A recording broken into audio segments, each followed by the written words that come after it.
കേരളത്തിൽ നിന്നുള്ള ഒരു സിസ്റ്റർ നമ്മുടെ ഒപ്പം ഇപ്പൊ ഇവിടെ ചേരുന്നുണ്ട്.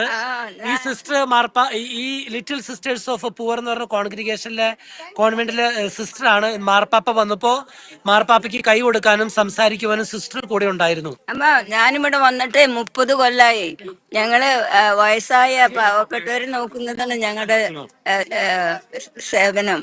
ഇവിടെ വന്നിട്ട് 30 കൊല്ലായി. ഇപ്പൊ മാർപ്പാപ്പയെ കണ്ടുള്ള അനുഭവം ഒന്ന് പങ്കുവെക്കാവോ പ്രേക്ഷകരുമായിട്ട്? മാർപ്പാപ്പയെ കൊണ്ട് കാത്തിരുന്ന് ഇപ്പൊ വന്നു, സന്തോഷായി. പിന്നെ നമ്മുടെ ചൊവ്വന്നൂരത്തെ ഒരു ഊക്കൻ അച്ഛൻ, ഞാൻ ചെറുപ്പത്തിലെ അമ്മയോട് പറഞ്ഞതാ നിന്റെ മോളൊരു കന്യാസ്ത്രീയാവുന്നു. അപ്പൊ ആ ഊക്കൻ അച്ഛൻ പുണ്യാളനാവാനായിട്ട് ഞാൻ പ്രാർത്ഥിക്കുന്നുണ്ട്. ഇന്നത്തെ അനുഭവം എങ്ങനെയുണ്ടായിരുന്നു സിസ്റ്ററിനെ മാർപ്പാപ്പയെ കണ്ടിട്ടുണ്ടോ?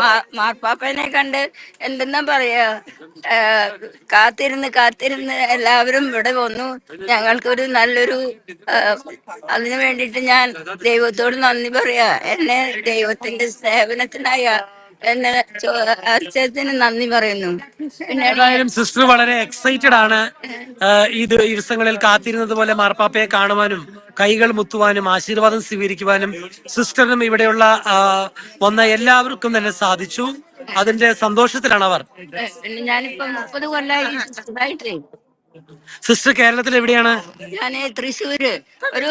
ഒരു പാട്ടുകാരൻ അൽഫോൺസ് ഉണ്ട്. അൽഫോൺസ് കൊറേ പാട്ടൊക്കെ എഴുതി.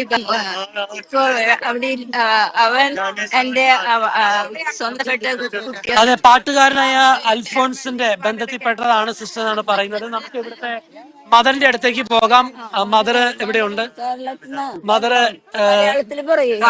പറഞ്ഞു കാലത്ത് ഈ നിമിഷങ്ങളിൽ ഗുഡ്നസ് ടെലിവിഷന് വേണ്ടി ഈ ലിറ്റിൽ പുവർ സിസ്റ്റേഴ്സിന്റെ കോൺവെന്റിലെ സിസ്റ്റേഴ്സ് ഓഫ് ദി പുവർ കോൺവെന്റിലെ മദർ നമ്മളുടെ അനുഭവങ്ങൾ പങ്കുവയ്ക്കുകയാണ്. മാർപ്പാപ്പയെ നേരിട്ട് കാണുകയും കൈ കൊടുക്കുകയും ഒക്കെ ചെയ്ത സിസ്റ്ററാണ്. ഇപ്പോൾ സിസ്റ്റർ സംസാരിക്കും. ഞങ്ങക്ക് വളരെ സന്തോഷമായി. ഇത്രയും വലിയൊരു അനുഗ്രഹം ഞങ്ങക്ക് ദൈവം തന്നേനെ. അതും ഇത്ര അടുത്ത് നിന്ന് സംസാരിക്കാൻ പറ്റി, കൈമുത്താൻ പറ്റി, ഞങ്ങൾക്ക് ഇഷ്ടമുള്ളത് പറയാൻ പറ്റി. അതൊക്കെ ദൈവത്തിന് നന്ദി. ഞങ്ങൾ എല്ലാവർക്കും വേണ്ടി പ്രാർത്ഥിക്കുന്നു. തീർച്ചയായിട്ടും സിസ്റ്റർ പറഞ്ഞതുപോലെ പ്രേക്ഷകർ മാത്രമല്ല എല്ലാവരും പ്രാർത്ഥിക്കുന്നു നിങ്ങൾക്ക് വേണ്ടി. കാരണം നിങ്ങൾ ചെയ്യുന്ന സുലിതാണെന്ന് ലയോ 14 മാർപ്പാപ്പ പ്രത്യേകം ഇന്ന് എടുത്തു പറയുകയുണ്ടായി. പ്രത്യേകിച്ച് പാവങ്ങളിൽ ക്രിസ്തുവിനെ കണ്ടുകൊണ്ട് എല്ലാവർക്കും ഒരു സഹോദരിയായിട്ട് മാറുക എന്നാണ് പ്രത്യേകം മാർപ്പാപ്പ എടുത്തു പറഞ്ഞത്. ഏതായാലും എല്ലാവരും സന്തോഷവാന്മാരാണ്. ഇവിടെ കാണാവുന്നത് പോലെ എല്ലാവരും പിരിഞ്ഞു പോകാതെ തന്നെ ഇവിടെ കാത്തിരിക്കുകയാണ്, സന്തോഷങ്ങൾ പരസ്പരം പങ്കിട്ടുകൊണ്ട്.